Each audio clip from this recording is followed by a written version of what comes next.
Abdulsalam, I have completed my troubleshooting steps and let me quickly share my findings with you. One good news is the difference here is a built-in feature for this machine. I'll show you later. But first, let me explain you the valves here, what they do. So here we have valve connected to pump, rotary pump, which we use this valve to adjust our brew pressure. And that one here, actually it is non-OPV valve. This is expansion valve. I made this mistake, our video call, and the reason is in a previous version of this machine, not Synchronika 1, the version that before 2020 or 21. Till this moment, what they did, they used OPV valve here, but after that time, I'm not sure about the exact date. It should be around 2020 or 21. They made this upgrade. They changed OPV valve with expansion valve. So expansion valve, you might ask, okay, what's the difference between them? Expansion valve acts as a safety feature. It is the purpose of this expansion valve to protect the machine from over pressurizing. You can say, okay, what's over pressurizing? What does that mean? For some reason, there could be any malfunction inside the machine around the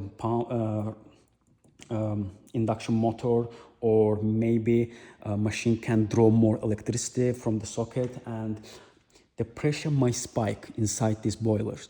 And in order to protect the boiler and all hydraulic circuit of this machine, once the pressure passes 14 bar, it expands and release excess pressure to the drip tray. Now I'll demonstrate it to you. So this is expansion outlet here. Let me zoom it. So here, if you see, machine is super shiny and it's really hard to differentiate them. So that one is pre-infusion chamber. We will don't look at this, focus this area. This is expansion outlet here. If the pressure passes 14 bar, it will start to drip some water. I can demonstrate it to you right now.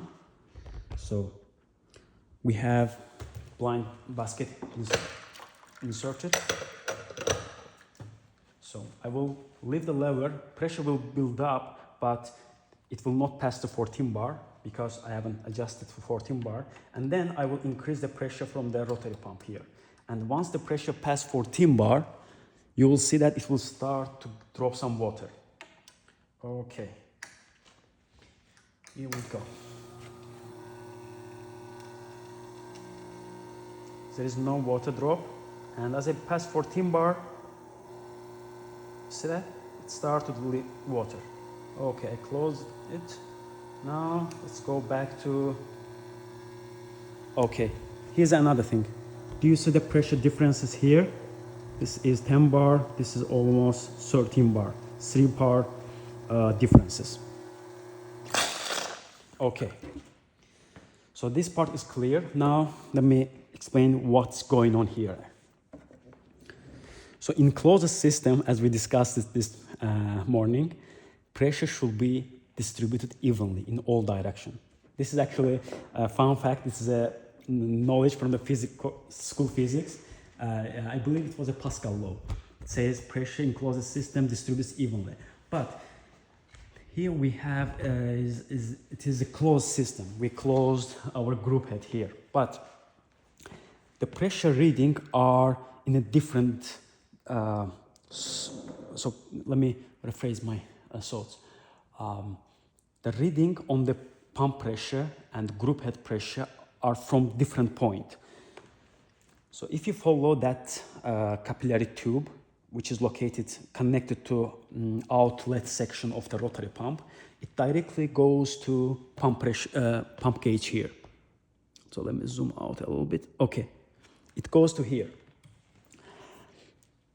So once we lift the lever, pump engage, and it starts to push whatever bar we set it here. Let's say it's a 9 bar. So machine starts to, the pump only allows 9 bar to exit from here. And that's why pressure gauge here shows the number you set it here. and it directly reads from here. But on the other hand, group head, which is group head pressure gauge, which is connected to group head, it reads the pressure from different place, from the group head, right? So water leaves here, goes through these lines, start to fill the boiler, and then it moves to group head.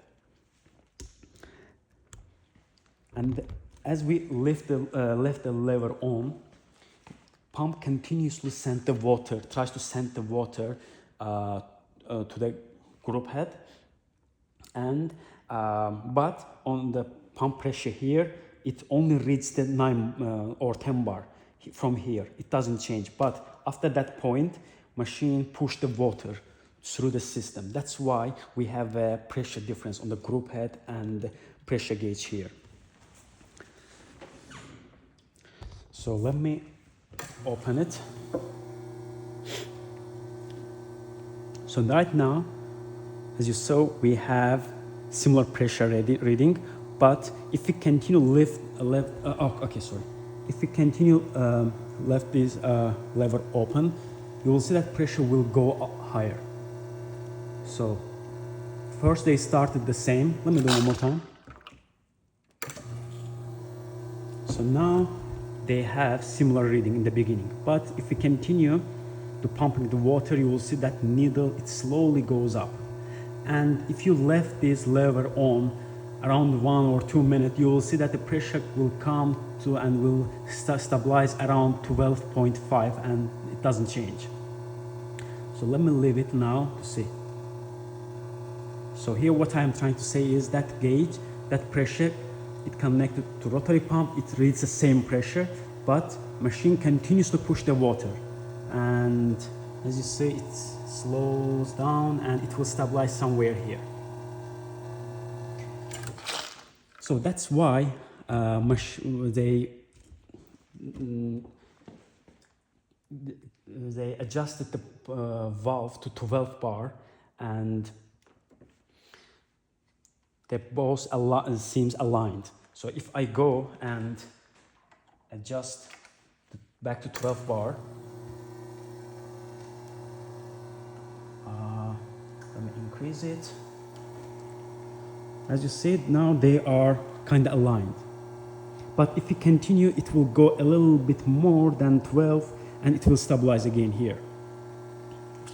So that's why you observe the pressure difference. When you go lower on this machine to 9 bar, see, it doesn't change, but it changes. That one changes. So nothing is wrong about this machine. I really impressed how they built this machine.